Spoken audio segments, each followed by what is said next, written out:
লাশের সঙ্গে ২১ দিন বসবাস। এটা শুনতে খুব ভয়ংকর এবং বিদঘুটে লাগলেও এটাই সত্যি।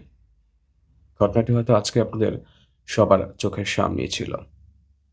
মা ও মেয়ের লাশ পাওয়া গেছে ২১ দিন পর অর্ধগলিত অবস্থায়।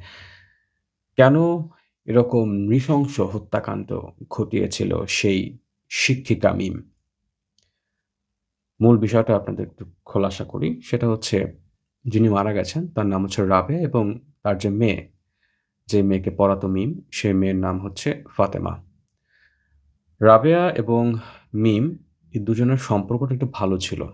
যার ফলে মিম ৳১.৫ লাখ একটা এনজিও থেকে তোলে এবং সেই টাকার জামিনদার বা গ্যারান্টার বলা হয় সেটা ছিল এই ফাতেমার মা, যার নাম হচ্ছে রাবেয়া। যখন মিম ওই টাকাটা পরিশোধ করতে ব্যর্থ হন, ঠিক তখন মিমের সঙ্গে ফাতেমার যে মা রাবেয়া তার কথা কাটাকাটি হয়, ব্যাপক বাকবিতণ্ডা হয়।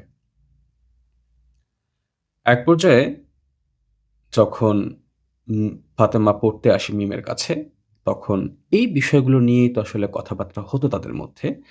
তখন ওই মিমের সঙ্গে থাকতো তার ২ বোন। তার একজনের নাম হচ্ছে নুসরাত।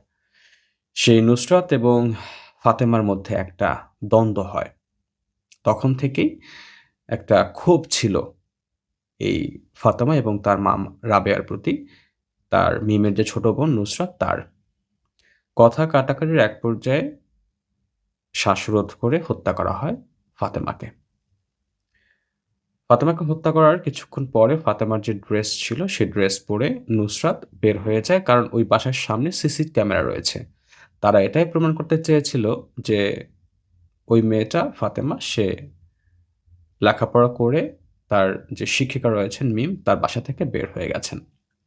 ঘণ্টা ২ এক পরে ফোন করা হয় ফাতেমার মায়ের কাছে, রাবেয়ার কাছে। ফোন করে বলা হয় যে, "ফাতেমা একটু অসুস্থ হয়ে পড়েছে।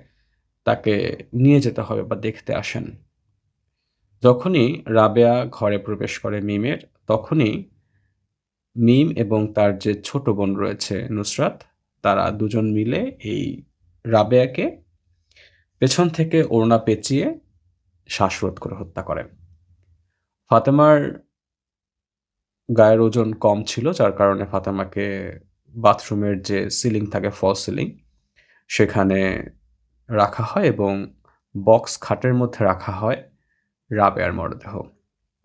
সেই মরদেহ নিয়েই তারা ওই বাসাতেই খাওয়া-দাওয়া, রান্না-বান্না সবকিছুই তারা করত। যেটা মানে শুনতেও অনেক ভয়ংকর লাগছে, আমার নিজেরও লাগছে যে কিভাবে সম্ভব আসলে মৃত দুটি মরদেহ, মানে মানুষকে নিয়ে, দুটি মৃত মানুষকে নিয়ে কিভাবে তারা আ এই বাসার মধ্যে জীবনযাপন করেছে।